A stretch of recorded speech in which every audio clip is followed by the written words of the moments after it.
सत साहिब सतगुरुदेव की जय। बंदी छोड़ कबीर साहिब जी की जय। बंदी छोड़ गरीबदास जी महाराज जी की जय। स्वामी राम देवानंद जी गुरु महाराज जी की जय हो।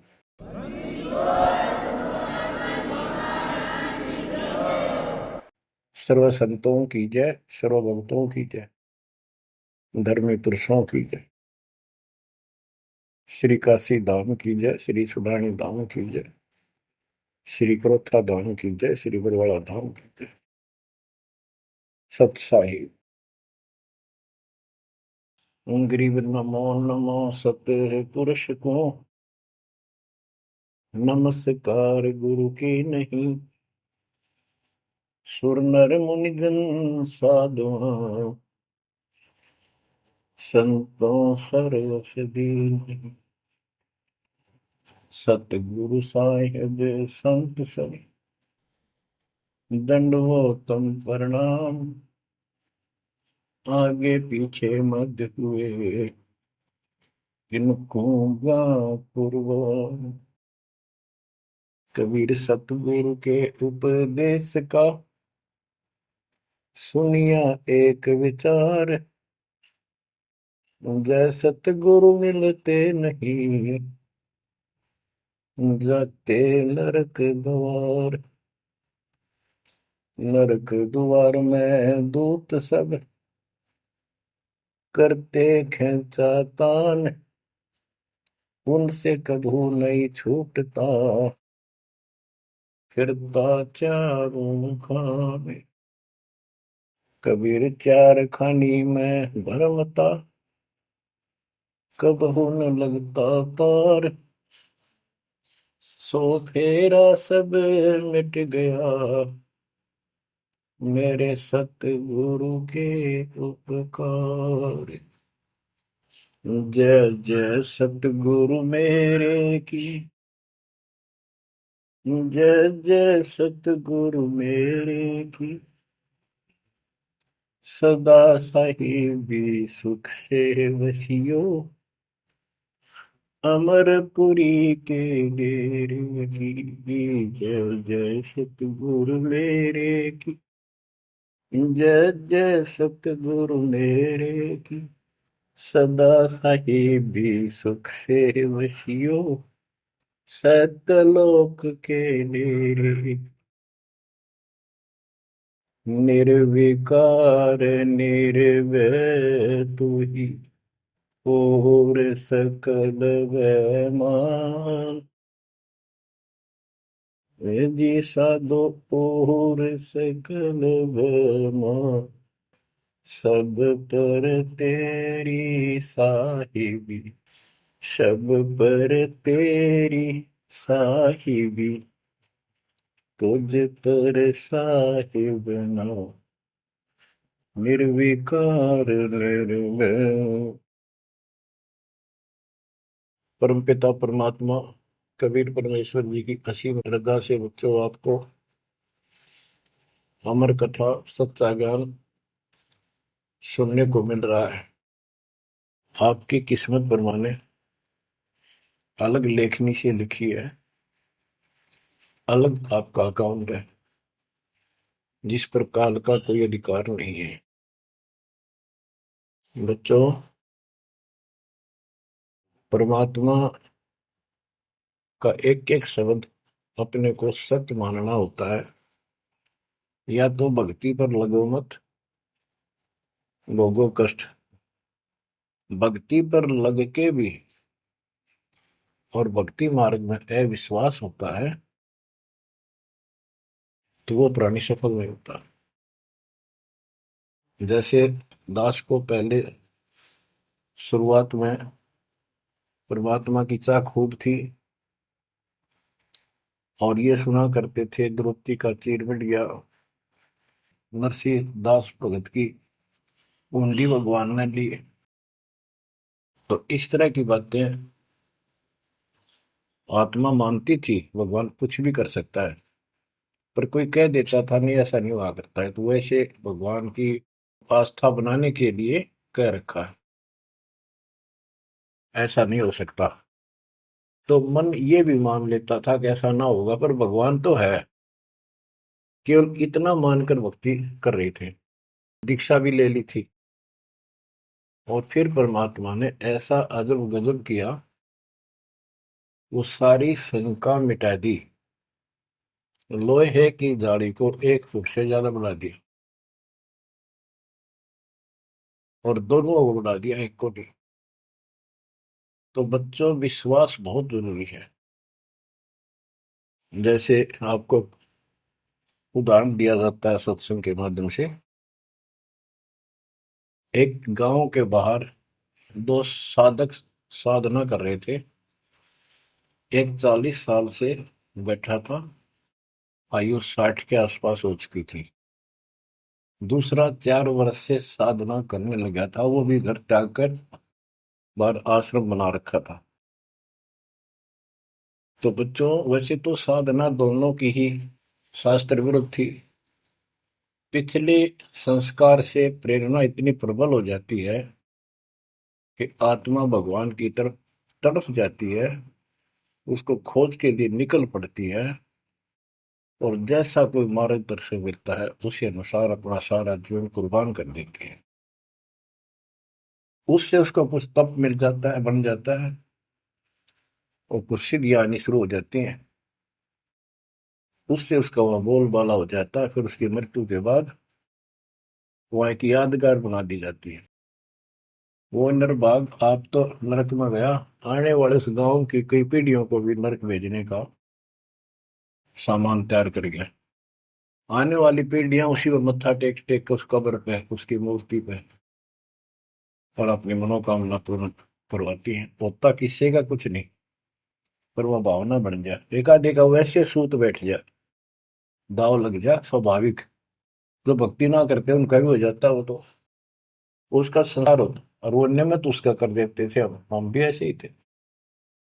अब बताना चाहता दास, फिर भी विश्वास बहुत काम करता है।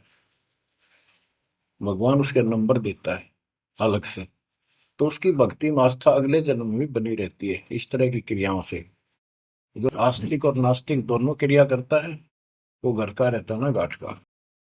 एक देवदूत आया करता था ऊपर से, विष्णु जी के लोक से, और वो आकर के उन दोनों भक्तों से काफी देर तक चर्चा परमात्मा की करता था। प्रश्न करते रहते थे, भगवान ठीक है, वहां की व्यवस्था कैसी है।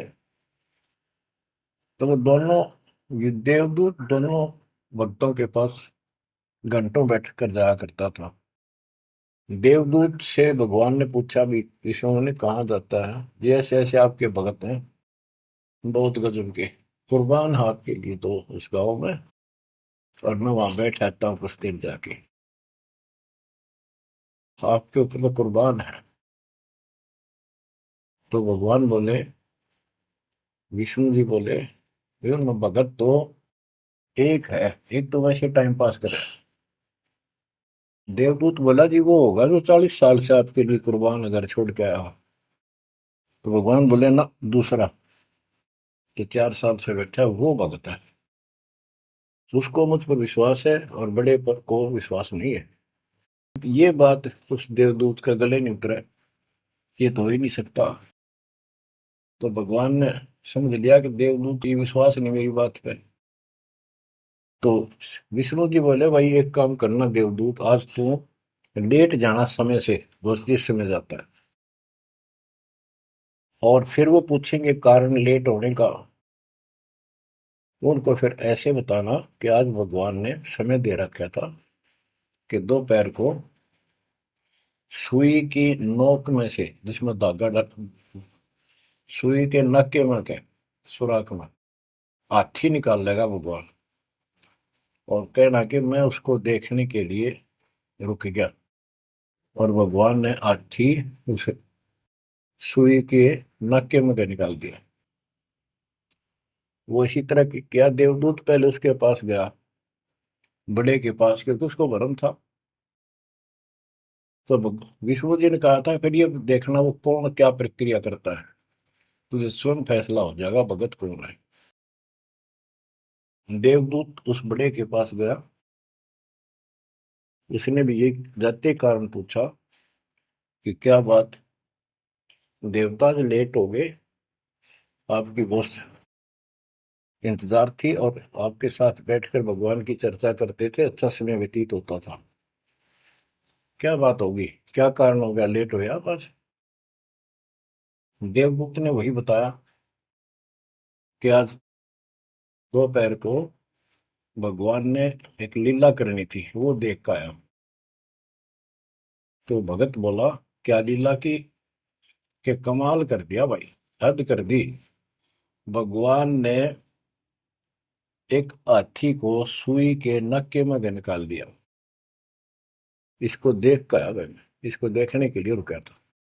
भगत बोला, 40 साल वाला देवदूत, देवता, इसी झूठ बोल, किसी का जत जा, ये कभी हो सकता है?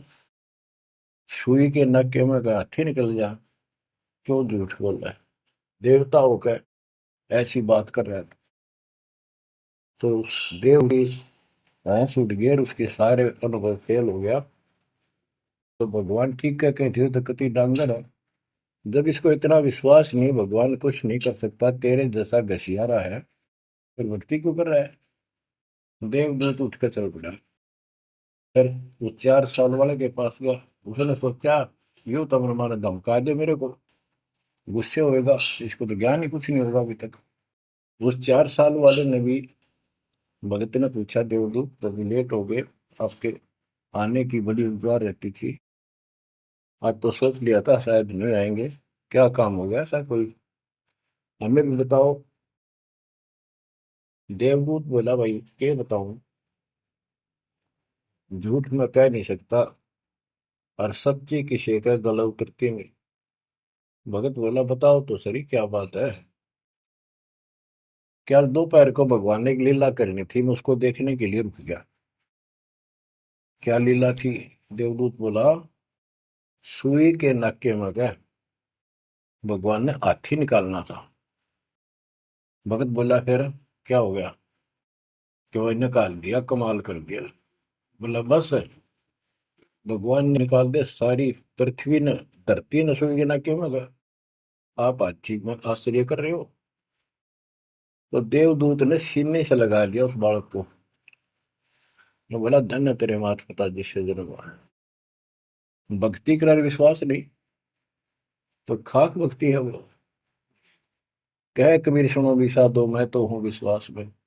तो अपने परमात्मा की विज्ञा पे अविश्वास नहीं होना चाहिए। और ये धीरे धीरे आपके साथ भी परमात्मा ऐसी लीला करते रहेंगे और कर भी दी होगी। और ना भी हो तो इतने सारे प्रमाण दिए जाते हैं, विश्वास कर लेना, परमात्मा की भक्ति से दूर ना होना। बच्चों, आपको अजब गजब का ज्ञान दास बता रहा है, जो संत गरीबदास जी ने परमात्मा से प्राप्त हुआ। और ऐसा निर्णायक ज्ञान है, इसका रिजल्ट इस पूरी कथा का फिर बाद में आपको बहुत अच्छा निष्कर्ष मिलेगा।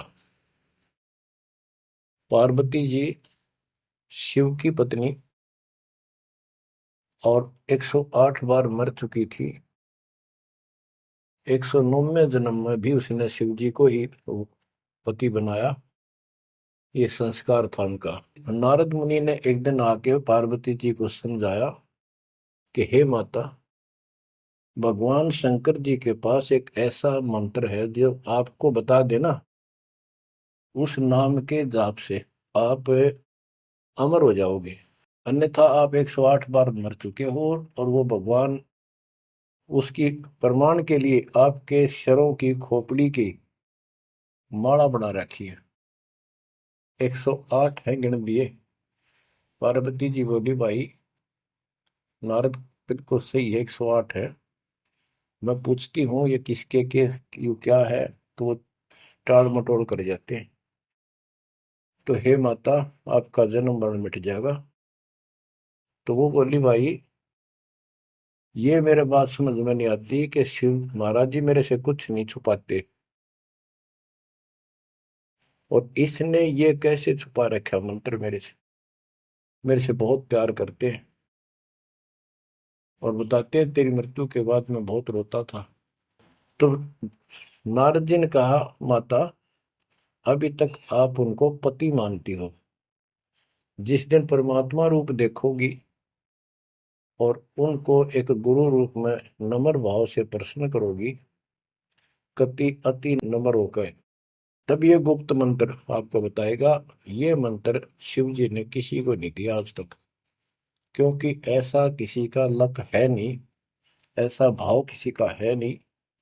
तो आपको वो भाव बनाना पड़ेगा जिससे वो आपको ये अमर मंत्र दे दे। नारद कह के चला गया, पार्वती को बेचैनी होगी माता जी को। शिव जी जब घर आए और दिनों तो वो दूसरे ढंग से बात करा करती, क्योंकि पत्नी बराबर का हकदार होती है, हिस्सेदार होती है। उस दिन चरणों में लेट गई, दंडोत प्रणाम किया और चरण पकड़ के रोने लगी और कहने लगी, हे भगवान, मुझसे ऐसी कौन सी गलती बन गई कि आपने मेरे से वो अनमोल मंत्र छुपा रखा है। हे भगवान, मैं 108 बार मरी, क्या आप दुखी नहीं हुए होगे? मुझे वो नाम बता दे जिससे मेरा जन्म मरण मिट जाए। अब शिव जी उसके मुंह की तरफ देख रहा है, पार्वती की सारी आओ भाव को समझ रहा है। कहने लगा, पार्वती आज तेरे को कौन सा भगवान आत्मा मिल गया जिसने तेरी बुद्धि बदल दी? ये तेरी बुद्धि का ज्ञान नहीं है, तेरे को तो मैं जानता हूँ। ये बात तेरे मन में भी नहीं आती थी। मैंने कोशिश भी की, भक्ति किया करो, आप कह देती थी आप भगवान हो, मुझे क्या जरूरत है, मैं भगवान के साथ हूँ, मैं उनकी अर्धांगिनी हूँ। तब पार्वती जी ने बताया कि नारद जी आए थे, उन्होंने मुझे ये सब बताया। तो भगवान शंकर बोले, पार्वती सुन ले, जितनी बार तू मरी मेरा पागल जैसा हाल हो जाया करता था। एक बार तो राजा दक्ष के यज्ञ में जलकर मरी, तेरे अस्थि पिंजर को उठाए मैं 10,000 वर्ष तक घूमता रहा था, तो आप कंधे पर रख के और पार्वती पार्वती करता हूँ। तो एक सुदर्शन चक्कर आया, उसने काट के तेरे टुकड़े कर दिए शरीर के। जब मैं ठगा सा रह गया, मेरे हाथ कुछ नहीं बचा, फिर तेरा जन्म हो गया, शादी फिर होगी, वह भूल पड़ी। ये मंत्र ऐसा अजब गजब है, ये आम व्यक्ति को नहीं बताया जा सकता। भगवान शंकर जी ने कहा कि अब तेरी आत्मा सच्चे दिल से डिमांड कर रही है, अब मैं तुझे यू नाम दूंगा। गरीबदास जी बताते हैं कि जैसे सीप एक जानवर होता है, शंखलासा जैसे एक शंख होते हैं, इस टाइप के मजबूत शरीर का, और उसको सीप बोलते हैं, सीप। वह सीप जो है, गर्मी हो जाती है जब उसको अंदर पानी की डिमांड होती है, मोती बनाने के लिए उसमें प्रेरणा होती है, जैसे पशु में गर्भ धारने की होती है।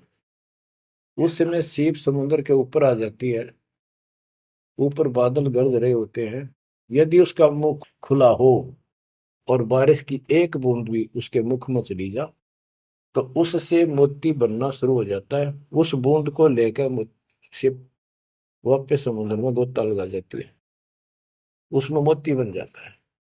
और यदि सीप का वो मुंह बंद हो तो सारा सामान बरस जाए उसके ऊपर, मोती नहीं बने। तो पार्वती को समझाया कि अब तेरी सीप का आत्मा का मुंह खुल चुका है, अब मैं यू नाम दूंगा, असर करेगा।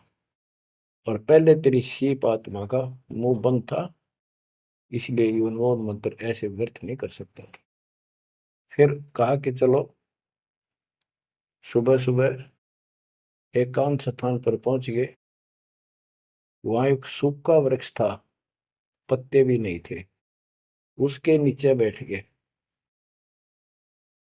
और बच्चों वहां पर दोनों हाथों की ताली बजाई, तो आसपास के पक्षी उड़कर भाज गए, इतना शोर हुआ। और जो अंडे थे वो बच्चे बढ़ के उड़ गए। उसी वृक्ष की खोगड़ में एक खोखले स्थान पर तोते के अंडे थे। वो जो अंडे थे उस स्वस्थ अंडे तो बच्चे बढ़ के उड़ गए। अस्वस्थ था एक अंडा, कति खराब हो गया था, गंदा हो गया था, वो वहीं रह गया। भगवान शंकर को पता नहीं था कि इसमें कोई तोते के बच्चे भी हैं, अंडे भी हैं। उनको मालूम था कि अंडे भी होंगे तो बच्चे बनकर जा चुके होंगे। अब बच्चों, बहुत सी कहानी इस एक ही कथा से आपको समझ में आएगी। जैसे ये क्या करते हैं, भक्ति ना करके मृत्यु के प्राप्त हो जाते हैं, फिर क्या करते हो, अस्थियों को उठाते हैं, जड़ी हुई हड्डियों को, उनको उठाकर गंगा में बहा के आते हैं।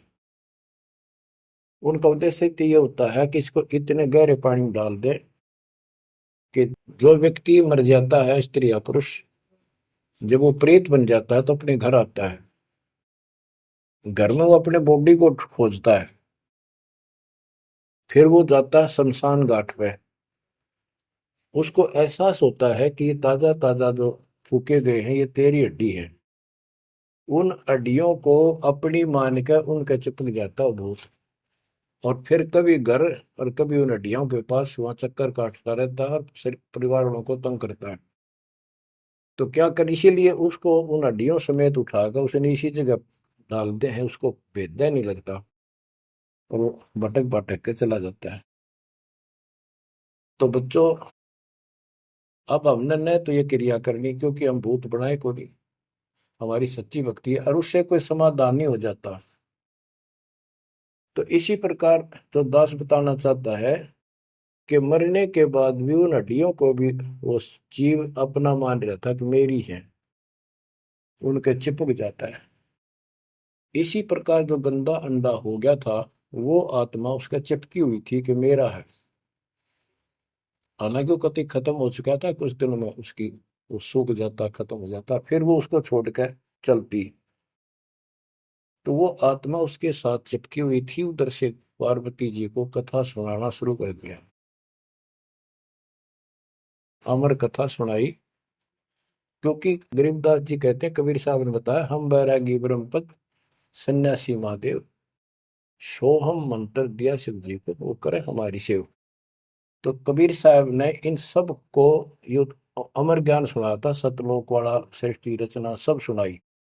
भगवान ऐसा है, भगवान ऊपर है, भगवान ऐसा है, वो सबका मालिक है। जब तो मान ली, प्रथम नाम एक ले लिया, किसी को ओम दे दिया, किसी को सोम दे दिया, किसी को श्रीयम हरियम दे दिया, किसी को किलियम। इस तरह इनको अपना बनाया परमात्मा ने। और फिर सोचा था कि दोबारा मैं आऊंगा, अगर इनकी बुद्धि काम करेगी, इनकी आस्था ठीक रही, तो फिर नए सिरे तो मंत्र पहला दूंगा। जब दूसरी बार परमात्मा गए तो इन सब की बुद्धि काल ने फेर दी। इन्होंने सुनी भी नहीं कबीर साहब की बात। तो कबीर साहब वापस आ गए। अब वो ज्ञान शिव जी को था, पार्वती को बताया और मंत्र दिया उसको। अब बच्चों, 5 नाम शिव जी को बताए थे, लेकिन शिव जी विशेषकर एक सोहम मंत्र ही जाप करता है। ये चक्कर ये है कि जो गुरु बताते हैं हम उस पर ना रुक करके फिर मनमुखी जरूर करते हैं कोई कोई। और परमात्मा जी ने, कबीर साहब ने शिव जी को सब कमलों का भेद बताया था। ये योगी था, इससे तो एक कमल भी नहीं सुलझा था, एक भी, और अभी तक नहीं सुलझा है, लेकिन ज्ञान सारा बता दिया था। तो पार्वती को सुनाया जा रहा था ज्ञान, पार्वती यश करती जा रही थी, देखो ये मूल कमल है, आगे चलो स्वाद चक्र है, फिर नाभि कमल है, हृदय कमल है, उसमें ऐसे ऐसे देवता हैं, कंठ कमल में ऐसा है, त्रिकुटी कमल तक पहुंचा दिया बस। पार्वती जी ध्यान मग्न होगी, उसको नींद आ गई, बोलना बंद कर दिया। उधर से वो पक्षी इस कथा को सुनने से वो अंडा स्वस्थ हो गया तोते का, और ओंकार्य बुलंद आ गया। शिव जी ने देखा, आवाज और तरह की आई, पार्वती तो सो रही है, लटके ले रही है बैठी बैठी। आवाज कहाँ से आई? उसने देखा एक पक्षी उस वृक्ष की खोगड़ में, उथोथे स्थान में नजर पड़ा। पक्षी उड़ कर भाग लिया। शिवजी उसके पीछे चल पड़े कि इसने मेरा ज्ञान चुरा लिया। आकाश में उड़ गया, उड़ के पीछे हो लिया। ये तोते वाला जीव परमात्मा की अमर कथा सुनता है, उसमें भी शक्ति सिद्धि आ गई थी। और ये ज्ञान जो है पूरे पहुंचे हुए संत से सिद्धि युक्त और अधिकारी से सुनने से ज्यादा असर करता है। भगवान शिव तीन लोक के प्रधान है, इनमें आध्यात्मिक शक्ति है। वो साथ मिलकर उसकी आध्यात्मिक शक्ति के साथ वो वाणी परमात्मा अमर कथा उसके भी बॉडी में गई, उसमें सिद्धि आ गई। मोक्ष तो बहुत दूर की बातें हैं, ये तो लंबा चैप्टर है, लंबी कहानी है। लेकिन सब थोड़ा थोड़ा हिंट आपको देना पड़ता है, कहीं कभी कोई मिसगाइड ना कर दे। सिद्धियों कहते ये अष्ट सिद्धि नौ निधि के भरे पड़े हैं शिव जी, और इनके वचन से भी सिद्धि आ जाती है, किसी को ये कह दे तो। लेकिन सिद्धियां ने के चाटा, ये मोक्ष तो ना हुआ है। भाव कहने का ये है कि वो तोते वाला प्राणी वेद व्यास के आश्रम में पहुंच गया, उड़ता उड़ता पीछे पीछे शिव जी। वहां शरीर छोड़ गए, और व्यास की पत्नी ने जमाई ली थी, उसके द्वारा सांस के द्वारा वो सूक्ष्म जीव अंदर चला गया। और जब गर्भ धारण का समय आया तो उनके गर्भ में स्थान लिया, उस बच्चे के शरीर में प्रवेश हो गया, 12 वर्ष तक वहीं रहा।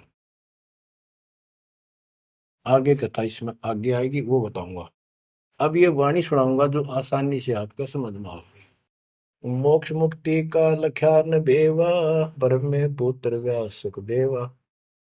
सतगुर मेरा महादेव पंका, 84 की मिटी न शंका। के महादेव जैसे भी उनको मिले, फिर भी 84 लाख योनियों का चक्कर उसका मिटा नहीं। 78 जन्म गौरी भरमाई, शिव को रुणमाला गले लाई। अर्ध शरीरी देवी गौरा, जिनका थीर बयानी मोरा। 108 जन्म पार्वती जन्मती मरती रही, और शिव जी ने उसके सिर की माला, सिर के रुंड खोपड़ियां माला बनाकर गले में डाल रखी थी। अर्ध शरीरी देवी गौरा, जिनका थीर भया नहीं भौरा। अर्धंगनी थी शिव की पार्वती, और उसका भी मोक्ष नहीं हुआ। नारद मुनि उपदेश बखाना, गिरजा सुनो मोक्ष पद ज्ञाना। सुन हे देवी गौरा माई, 68 तीर्थ पर भी नाई। पिंड प्रदान किए कह बारा, खुला नहीं मुक्ति का द्वारा। जब पिंड प्रदान कहते हैं ना, पिंड प्रदान करने से भूत जुनी जा छूटे थे, पिंड प्रदान करंत गरीबदास जिंदा कह नहीं मिला भगवंत। जैसे पार्वती भूत पड़ गई, पिंड प्रदान कर दिए, भूत जुनी छूट गई, और फिर पता नहीं किस दुनिया में चला जाता प्राणी। इसके संस्कार अच्छे थे, ये फिर मनुष्य जीवन, लड़की का जन्म हुआ, शिव जी के ब्याही गई। ये पिछले जन्म जन्मांतर की शक्ति भक्ति के कारण मनुष्य जीवन ज्यादा भी हो सकते हैं। लेकिन मोक्ष न होने से फिर 84 लाख योनियों में जाना था। इस पार्वती ने भी आगे भी जाएगी। शिव जी भी मरेगा, पार्वती भी मरेगी, और फिर ये 84 लाख योनियों में जाएंगे। कहते हैं चंद सूरज की आयु लग, जो जीव का रह शरीर। सतगुर से बैठा नहीं तो अंत कीर का कीर। अगर चांद सूरज की आयु तक भी जीव का शरीर रहे और पूरा सतगुरु मिला नहीं, तो अंत में कीड़े मकोड़े बनेगा। अब नारद जी बता रहे पार्वती जी को, सुन हे देवी गौरा माई, 68 तीर्थ पर भी नाई। पिंड प्रदान किए कह बारा, खुला नहीं मुक्ति का द्वार। सारे कर्म कांड कर लिए तेरे मृत्यु के बाद, तेरा फिर भी मोक्ष नहीं हुआ, फिर जन्म हुआ। रुंडमाला शिव के गले माही, सो देवी तुम जानो माही। ग्रीव रुंडमाला शिव के गले, गेजा के सब शीश। भक्ति दुराई देव को ना परसा जगदीश। तुमरा देवी रूप विशाला, शिव तो पैर रहे रुंगमाला, भौतक पर लहो हो जाई, लंबी उम्र शिव कलिमाई। दीर्घायु शिव है अनुरागी, तुम देवी गौरी दिल त्यागी।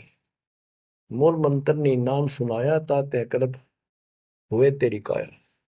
महादेव देवनपति देवा, जाकी करी न गौरी सेवा, कर बंधन कर शीश नवाओ, तन मन अर्पो शीश चढ़ाओ। शिव है मोक्ष मुक्ति के दाता, तो से भेद कहूं गौरी माता। चरण गहो चिंतामणि केरा, ताते प्राण अभय हो तेरा। कमल रूप देवी दिल की न्या, नारद मुनि उपदेशी चीन्या। जब आए शिव मंदिर अवधूता, देवी चरण लिए शत्रुपा। अब कहते नारद के कहने से पार्वती जी ने, गौरी देवी ने कतिक पाक साफ दिल कर लिया, कमल की तरह। कमल के ऊपर कोई मैल नहीं होता, ना कोई धूल टिकती है, ना जल टिकता है, ना कोई कीचड़ टिकता है। तो ऐसा साफ दिल किया। और जब शिवजी घर पर आए, उनके चरणों में चरण लिए शत्रुपा, सच्चे भाव से चरण लिए। चरण पकड़ रोवत है बाला, मोरे शीश किए रूपमाला। मोसे भक्ति दुराई देवा, न जाने नी तुम्हारी सेवा। मोसे भक्ति दुराई स्वामी, हमसे भेद कहो निज दामी। मैं अबला हूं बाला बोली, पार निभाओ हमारी डोली। कति चरण पकड़ के कहने लगी, मैं तो बोली बोली सी लड़की हूं, और मेरा बेड़ा पार करो। बच्चों, ये सारी कहानी आपको मौखिक सुना दी। इन वाणियों में सारा इसी का निष्कर्ष है। अब क्या बताते हैं, गृह मूल मंत्र महबूब का एक सुनाओ मोही।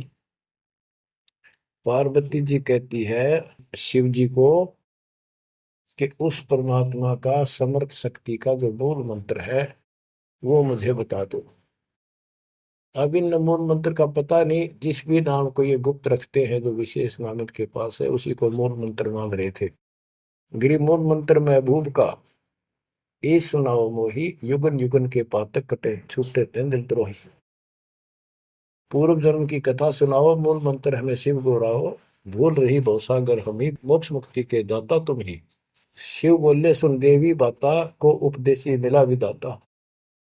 ये तो ना ही ज्ञान तुम्हारा, हम सो भेद कहो परवार। कि आज जैसे तू बोल रही है कि तेरी बुद्धि की बात नहीं, तुझे कौन ऐसा भगवान आत्मा मिल गया जिसने तेरा मन फेर किया। गिरजा कह सुनो शिव स्वामी, तारण तर आदि घरनामी। नारद मुनि उपदेश समोदम, दीन ज्ञान ध्यान परमोदम। शिव समर्थ बोले हैं जब ही, गौरी ज्ञान सुनाया तब ही। कोटि कल्प प्रलय युग बीती, ज्ञान ध्यान सब ही परचिति। तुमरा मन नारद मुनि फेरा, सुनो ज्ञान तुम गौरी मेरा। बनखंड चलो गौरी दीवानी, पंछी सुने न हमारी बानी। ऐसे स्थान पर चलो पक्षी भी कोई हमारी बात ना सुन सके। जब शिवकर से लाई तारी, उड़ गए पंछी नर और नारी। जहां एक सूखा तरवर ताक्या, वहां पर एक सूखा वृक्ष देखा। शिव को आसन तहां वहां रखा, उसके नीचे अपना आसन लगा दिया, पार्वती को साथ बैठा दिया। जहां एक गंदा अंडा तिसमाही, तिस जाने तय समर्थ साई। योग असंख्य कल्प बरमाया, पूर्व जन्म कोई पिछला आया। अब तुम सुनो गौरी मेरा ज्ञाना, आसन मुख कर कोटिसाना। आसन पदम लगाओ गौरा, मेर दंड सुधा कर भोगा। गरीब आसन पदम लगाए कर, भंवर चुड़ाओ सुन। अनहद नादू बाजही, जहां लगाओ तुम। और क्या बताते हैं कि उस वृक्ष की खोगड़ में गंदा अंडा पड़ा था, और उस गंदे अंडे वाले जीव के असंग जन्म 84 लाख योनियों में हो चुके थे। यहां से उसके भाग जागे, और तो पक्षी बन के उड़ गए, वो पक्षी बन नहीं पाया। बाद में उड़ा जब उसने सारी कथा उसके ऊपर असर कर गई। जैसे बच्चों बहुत बार बताते हैं, दास आपको बताता है कि ये अमर कथा जो गरीबदास जी की वाणी है, यह शिव जी वाली अमर कथा से कई हजार लाख गुना ज्यादा शक्तिशाली है, ज्यादा प्रभावी है। अब ये कथा सुनाने का मुझे कोई उद्देश्य नहीं, इसमें से ऐसा निष्कर्ष निकाल लूंगा आप हैरान रह जाओगे। जैसे एक सर्प कांटे का इलाज करता है, अब तो दवाइयां चल गई, पहले गार्डू होते थे, मंत्र बोलकर जहर तार देते थे। जिसको सर्प ने काट लिया वो अचेत हो जाता था, कति बेहोश जैसे मर गया हो, सांस सांस आते थे। और गार्डू क्या करता है, एक मंत्र 5-4 पंक्तियां होती हैं, उसको सिद्ध करता अपने जीवन में, 5 4 7 10 साल लगा के वो वाणी सिद्ध हो जाती है। फिर तो उसको बोलता रहता उसके ऊपर साथ बैठ के उस सर्प जैसे व्यक्ति पर। उस समय वो सर्प जैसा व्यक्ति अचेत होता है, ना वाणी सुन रहा है ना उसको समझ रहा है इसका अर्थ क्या है। तो कुछ समय के बाद वो उस वाणी के प्रभाव से उस शरीर का विष खत्म हो जाता है और वो व्यक्ति जीवित हो जाता, सचेत हो जाता है। इसी प्रकार बच्चों, परमात्मा की अमर कथा जितना जिस जो सक्षम है उसके मुख से जिस सुनी जाती है, तो उस सत्र का उसको लाभ अवश्य मिलता है। तो ये गंदा अंडा था, इसके साथ जीव चिपका हुआ था। ये गंदा अंडा ना सुन सका था, ना बोल सका था, ना वो कह क्या रहा है शिव जी वो समझ सका था। और उस वाणी के बोलने से वो अंडा भी स्वस्थ हो गया, उसमें बच्चा भी बन गया, उसका पांख भी जाम आई और वो उड़कर भाग भी गया। इसी प्रकार जो आज मानव के ऊपर रहम हुआ है, गरीबदास महाराज जी की अमरवाणी इससे भी ज्यादा स्ट्रोंग है। और ये अब दास के बुक से चला करेंगी अखंड पाठों में, आसपास के पक्षियों पर भी असर करेगी, आसपास के पशु पक्षी जीव जंतु पेड़ पौधों सब का ऊपर ऐसे असर करेगी जैसे इस पर किया था। और ये सब धीरे धीरे यहाँ से शरीर छोड़ते जाएंगे और मनुष्य जीवन पाते जाएंगे। ये सीधे फिर आके मालिक के चरणों में आएंगे। बच्चों, भक्ति जरूर करेंगे, भक्ति करेंगे तो मालिक कहीं ना कहीं उनको मिलेगा। अब मैं सुखदेव ऋषि की बुक सुनाता हूँ, पार्वती का तो दिया। अब एक बात विचार करो कि जहां पार्वती जी को मंत्र मिला, अमर मंत्र मिला, वो नाम मिला भक्ति करने का, यानी वो शिष्या भई, तो वो स्थान पार्वती के लिए तो अमरनाथ हो सका है। ये जो वहां आजकल जावे हैं मत्था टेकन देखन दर्शन कर, उनके लिए अमरनाथ नहीं है वो। अब जैसे आपने जिस भी आश्रम नाम दान केंद्र पे या कहीं भी दास से दीक्षा ली है, आपका वो स्थान अमरनाथ है। लेकिन उस स्थान से कुछ नहीं लेना देना, मोक्ष नाम से होगा। तो बच्चों, उस स्थान से मोक्ष नहीं है, वो स्थान तो आपको जिंदगी भर याद रहेगा, मुझे वहां दीक्षा मिली थी, बस इतनी बात है।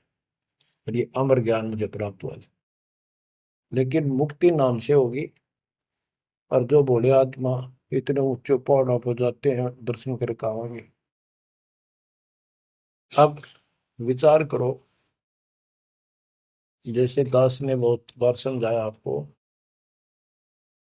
ये तीर्थ क्या होते हैं, ये धाम क्या है। जैसे पार्वती को वहां नाम लिया, नाम लेकर अपने घर ना आएगी, अब भक्ति करिए, वहां क्या रखा है। अब जैसे तीर्थ हैं, वहां किसी ऋषि ने भगत ने कोई तालाब का सहारा तक है, क्योंकि पहले पानी नहाने धोने का पीने का तालाब ही होते थे, कुएं भी बहुत गहरे होते थे, एक आदमी नहीं खोद सकता। तो वहां बैठ कर अपनी भक्ति करता था, जैसे भी उसने डले डोए। क्योंकि सत साधना तो आपको ही मिली है, पूरे विश्व को चार चार युग के बाद मिलेगी।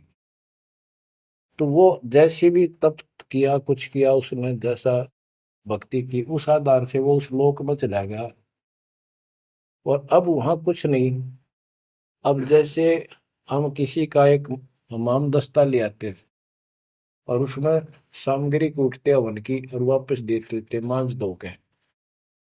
हमाम दस्ता होता है लोहे का उखड़ सा, एक डेढ़ एक फुट का उसका मुसड़ सा होता है लोहे का ही, उससे वो कूटते हैं जैसे चटनी कूटते आ रहे कुंडी में। तो हमाम दस्ते में थोड़ी बहुत स्मेल थी और 5-4 दिन में वह भी खत्म होगी। जिसका मांग के लाए थे उसको दे आए तो उन घर वालों ने महसूस हुआ कि इसमें कुछ स्मेल आवा है, तो कुछ सामग्री कूट रखी है। और कुछ दिन के बाद वो स्मेल भी खत्म होगी और वो सामग्री सारी कति साफ करके अपने घर रख ली। अब उस स्मेल को सूंघ बार बार को हो कमाल हो गया, बड़ी स्मेल आई, फिर वह खत्म होगी, चलो स्मेल लेके आते हैं। उस स्मेल से कुछ नहीं होने का, उस सामग्री से गूगल खेओ, वह बनानी पड़ेगी। इसी प्रकार मोक्ष प्राप्ति के लिए यह साधना करनी पड़ेगी। तो वहां जाने से कोई लाभ नहीं जहां पर कभी कोई ऋषि ने कोई साधना की थी, वो तीर्थ बने हुए हैं। तो काल ने परमात्मा से कहा था, जो मालिक आए थे जोगजीत रूप में, अपने बच्चे ज्ञानी के रूप में, जोगजीत रूप में, सहजदास रूप में, कई रूप में हम आते रहते हैं। तब काल ने सारी वचनबद्ध करा के मालिक को और फिर अपनी वह दुष्टता दिखाई थी। यूं कहा था, जाओ ज्ञानी वैसे जाओ, जोग जीत संसारा, जीव न माने कहा तुम्हारा। जीव तुम्हारा कहा न माने, हमरी और वो बात बखाने, तीर्थ व्रत और झूठे जब तब मन लाऊं, देवी देव देवर पुजवाऊं, या वो जीव को बरमाऊं। द्वादश पंथ करूं मैं साजा, नाम तुम्हारा ले करूं आवाजा। द्वादश पंथ जो नाम जो ले, सो मेरे मुख में आम समोई, और अनेक पंथ चलाऊं, या विद जीवों को बरमाऊं। तो आज वो सारा काम इसने कर रखा है। अब आप किसी को समझा के देख लो, आपके सर हो जाते हैं। तुम हमारे देवताओं को ऐसे बताते हो, हमारी साधना को गलत बताते हो, तीर्थों में जाना ठीक नहीं, व्रत रखना ठीक नहीं। तो काल ने बोल रखा था कि हमारी ओर हो बाद बखाने, हमारी ओर हमारा तरफ पक्ष लेकर के वाद विवाद किया करेंगे। अब बच्चों, जो दास बता रहा है कि जो अमर पाठ और अखंड पाठ या वैसे वाणी सत्संग जहां भी चल रहे हैं, चला करेंगे, चलते हैं, चल रहे चलेंगे, वहां आस पास के पक्षियों को भी इसका राहत मिलेगी। और जैसे सुखदेव ऋषि, सुखदेव व्यास जी की पत्नी के पेट में समा गया, गर्भ में, उसके बाद 12 वर्ष तक गर्भ में रहा। वहां उसको याद रहा कि पिछले जन्म तो असंख्य खो दिए, भक्ति नहीं बड़ी, अब के मानव शरीर प्राप्त हुआ और बाहर जाते भूल पड़ जाती है तो जुल्म हो जाता है। इस डर के मारे गर्भ से बाहर लिया। 12 वर्ष बीत गए, ब्रह्मा विष्णु महेश को टेंशन हुई, ये तीनों आ गए। इन्होंने कहा कि सुखदेव बाहर आओ, 12 वर्ष तक गर्भ में ठीक नहीं, हमारी मर्यादा खत्म होती है। 9 महीने भी माताएं गर्भ में बच्चा रखती है, बहुत परेशान हो जाती है, और 12-12 वर्ष रक्षा करेंगी, ये गलत परंपरा डलती है, आप ऐसा ना करो, बाहर आओ। तो सुखदेव ऋषि ने कहा कि हे परवरदिगारो, हे भगवानो, अब मुझे ज्ञान हो गया, बाहर आती है आपकी माया, यह त्रिगुणमयी माया हमें अचेत कर देती है, सब बुला देती है, इस माया ने रोक दो, फिर मैं बाहर आऊं। इन्होंने कहा भाई ज्यादा हम भी नहीं रोक सकते, ये हमारे से भी बहुत ज्यादा प्रबल है, हमारे बस की बात नहीं है, बस कुछ सेकंड के लिए रोक सकते हैं। तब उसने कहा जी कुछ सेकंड के लिए रोक दो। तो कुछ क्षण के लिए रोकी, इतना में सुखदेव बाहर आया। तो उसको भक्ति की प्रेरणा बनी रही, भगवान की याद रही। उसी समय 9 नाथ 84 सिद्ध, यानी 93 बच्चे और लड़के पैदा हुए, ऐसा इत्तेफाक था, संस्कार था उनका। उनको भी ये बातें याद रही, उनमें से 9 तो नाथ बन गए। और 84 सिद्ध कहलाए। उन्होंने भक्ति की प्रेरणा बन गई, बचपन से ही मालिक की याद बनी रही। लेकिन सच्चा सतगुरु ना मिलने से ये भी डले डोए। अब बच्चों ज्ञान पूरा आ चुका है और वो ठीक का समय आ गया है। गुरु पूरा, ज्ञान पूरा, भगवान पूरा। तो अब जो ये वाणी चले हैं और दास के मुख से चला करेंगी, ये कत्युत मस्तार देंगी। काल के पता नहीं कितने जुगाड़ को तोड़ेंगी, कितने जीवों का उद्धार बनेगा। मनुष्य का तो कहना ही क्या, डांगर डोर पशु पक्षी कीड़े मकोड़ों को भी सहारा मिलेगा इसका। ये इन पुराणों से कथा है और ये आपके सामने सच्चाई किस तरह है। अब तो सुखदेव ऋषि जब बाहर आया, उड़ कर चल पड़ा वहां से। पिता ने कहा बेटा, व्यास जी ने कहा पुत्र, एक बार शकल तो दिखा दे। 12 वर्ष इंतजार की, पुत्र होगा। तब उसने कहा एक देवा दूतम, कोई किसी का पिता नहीं पूतम। पिताजी पता नहीं कितनी बार तू मेरा पिता बन लिया, पता ना कितनी बार मैं तेरा पिता बन लिया। अब मुझे समझ में आ गई है, मैं आपकी तरफ देखूं नहीं, मेरा मोह बन जाएगा। ये छूत की बीमारी है, ये मोह। ये विस्तार से फिर कभी बताएंगे। और ये हम आप लावा जाने का, लेकिन ये उसकी गलती थी।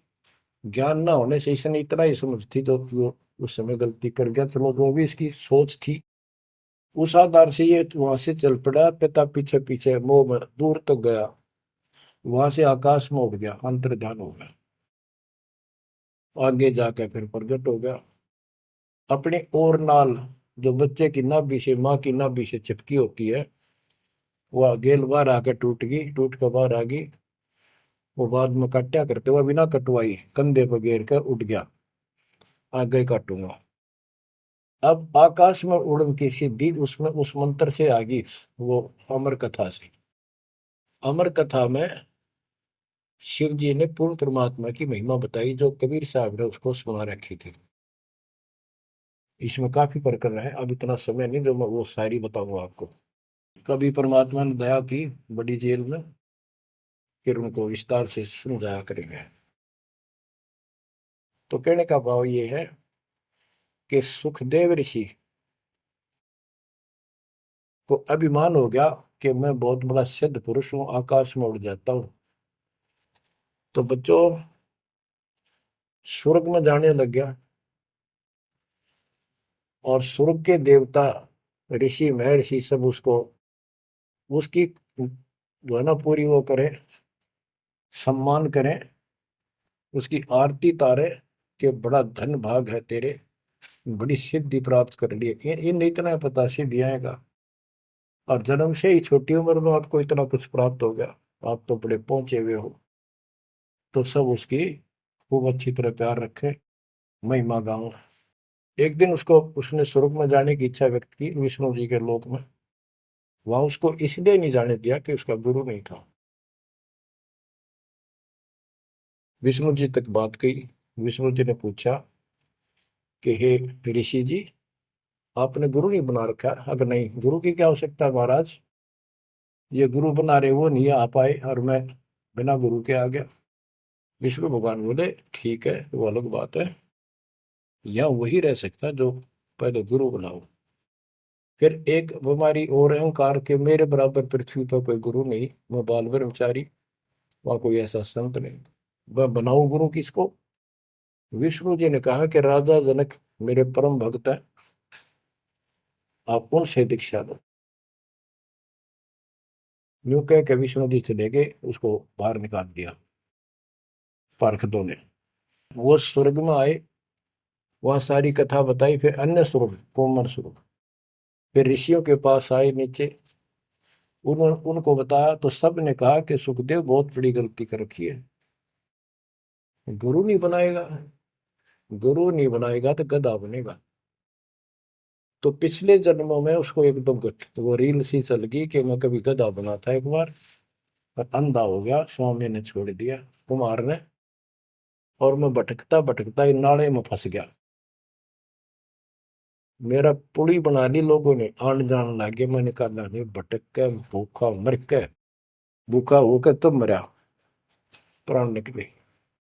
उस भय से उसको चिंता बनी। फिर अपने पिता के पास वापस आता है। व्यास जी देख के बड़े खुश हुए कि बेटा आ गया। सारी बात पूछी तो सारी अपनी समस्या बताई पिताजी के सामने। पिताजी ऐसे ऐसे बात है, भगवान ने कहा कि राजा जनक को गुरु बनाओ। तो व्यास जी, क्योंकि जितने भी महापुरुष है वो एक सुर में बोलते हैं, उनको इतना ज्ञान तो है, गुरु बिन बात नहीं बनती। उसने विशेष ज्ञान तो सुना नहीं था, वो बैटरी चार्ज होगी, उसने उड़ा उड़ा फिर था, उससे ज्ञान था ही नहीं इसको। तो व्यास जी बोले, रे बेटा, मैं तो खुश था, चलो बेटा ना मेरे पास आया, पर यूं चर्चा तो चल रही है व्यास का बेटा इतना पहुंचा हुआ है, अब तने गुरु नहीं बना रखे, मैं तो तुम्हें कमाल कर दिया। तो दो कोडी का जीव नहीं, कल नहीं ये तेरा प्राण छूट जाएंगे या बैटरी खत्म हो जाएगी और नरक में जाएगा बेटा। गुरु बिन बात पड़ती है। तो आखिर में हार कहने बोला, हे गुरुदेव, हे पिताजी, मैं कैसे गुरु बनाऊं राजा जनक को। राजा जनक गृहस्थी भाई, ओए होए, और कैसे शीश निभाऊं जाए। जनक विदेही राजा भाई, कैसे शीश निभाऊं जाई। ओहो। सुखदेव बोले, ज्ञान विवेक का हमने स्त्री का मुख नहीं देखे। तो उसके पिताजी बोले, जो भगवान ने कह दिया, अरे तू अब भी अगरम बगरम कर रहा है, ये करने का जीव नहीं, तेने ज्ञान भी क्या आएगा, कहाँ जाएगा फिर तू, वहां तेरे को बढ़ने नहीं देंगे स्वर्ग के अंदर। जो मरता क्या नहीं करता, राजा जनक के द्वारे गया, वहां चरणों में मत्था टेका और अपने कल्याण का मार्ग पूछा। बच्चों, क्योंकि यहाँ समय बहुत कम मिलता है, इससे बहुत सी जानकारी होगी आपको, अजब गजब ज्ञान होगा। क्योंकि अभी तक दास ने आपको केवल प्रमाण दिखाए, सारे ग्रंथ सुन जाए और एक नंबर का ज्ञान आपके हृदय में जमा दिया कि जो दास कह रहा है वो सारी सच्ची है। अब दास कोड वर्डों में, संकेतों में भी ज्ञान समझाएगा, तो भी आपकी आत्मा गिल्ला कैच करेगी साथ के साथ। गरीब गोता मारू स्वर्ग में, जा बैठो पाताल, गरीब दास ढूंढता फिरो अपने हीरे मोती लाल। आप वो हीरे मोती लाल हो बच्चों, आप सामान्य आत्मा नहीं हो। जब परमात्मा आपको कैसे रंग रहा है, रंग में कैसे दूध अमृत पिला रहा है आपको घर बैठे, आपको नहीं पता इसका क्या प्रतिफल होगा। बच्चे को माता पिता दूध पिलाते हैं, बढ़िया भोजन खिलाते हैं, उनको पता है कि इसको कितना इसका लाभ मिलेगा। बच्चे को ज्ञान नहीं होता, वो धक्के तो पिलावे, खेलने लग रहा हो, माँ लाओगी बुला के, आजा भाई आजा बेटी, दूध पियावेगी। बस दूध पीता पीता भी इन्होंने सोचा है, बच्चा अब छोड़ दे, जल्दी ही टांग ठोकूं, बाहर खेल का हो। अब वह दूध पिया के फिर छोड़ देती, जा भाई खेल है तू। तो बच्चों, ये अमृत दूध है आपकी आत्मा के लिए। अपना काम करो, संसारी काम करो, फिर तो दिन का जो होमवर्क क्लास वर्क है वो भी करो। तो ज्ञान का जो असर है ये व्यर्थ नहीं जाएगा, आपकी आत्मा को इतनी ताकत दे देगा जिसमें भक्ति बिल्कुल सुदृढ़ हो जाएगी, सुरक्षित रहने लग जाएगी। क्योंकि मन में दोष नहीं रहेगा, कोई गलती करे बनेगी नहीं, तो सब कुछ सुरक्षित रहेगा। आपके मोक्ष के लिए परमात्मा ने कसर नहीं छोड़ रखी, जो भी संभव व्यवस्था है वो सारी कर दी है। बच्चों, तुम भी दया करियो, रहम करियो उस परम पिता पे। और इस दास की उम्र देखो, और दास कहाँ है 9 साल से, ये देखो, और यहाँ से आपके लिए क्या कर दिया उस दाता ने। उस मालिक को देखो ध्यान से। आप बालक नहीं हो, आपकी आत्मा में समझ आ जानी चाहिए कि ये क्या हो रहा है। कुर्बान हो जाओ, संसार की भूल जाओ बातों को। जो ज्ञान हम देते हैं उसके ऊपर समर्पित हो जाओ। तन मन धन सब अर्पिए, भक्ति मुक्ति के काज, जिनके उनमें बंदगी के इंद्र का राज। बच्चों, इंद्रिय कर्म न लग लगार, जो भजन करे निर्दुंदरे, गरीबदास जग कीर्ति होगी, जब लग सूरज चंद्रे, जब लग सूरज चंद्रे। बच्चों, आने वाली पीढ़ियां आपको भी याद करा करेंगी जब तक चांद सूरज रहेंगे। आपका नाम रहेगा कि हमारे कौन माता पिता, कौन दादा परदादा दादी इसे अमृत ज्ञान को हमारे कुल में लाए थे। आने वाली पीढ़ियों के उद्धार के लिए तुम जिम्मेवार हो। कुर्बान हो जाओ। परमात्मा आपको मोक्ष दे, सदा सुखी रखे। सत साई।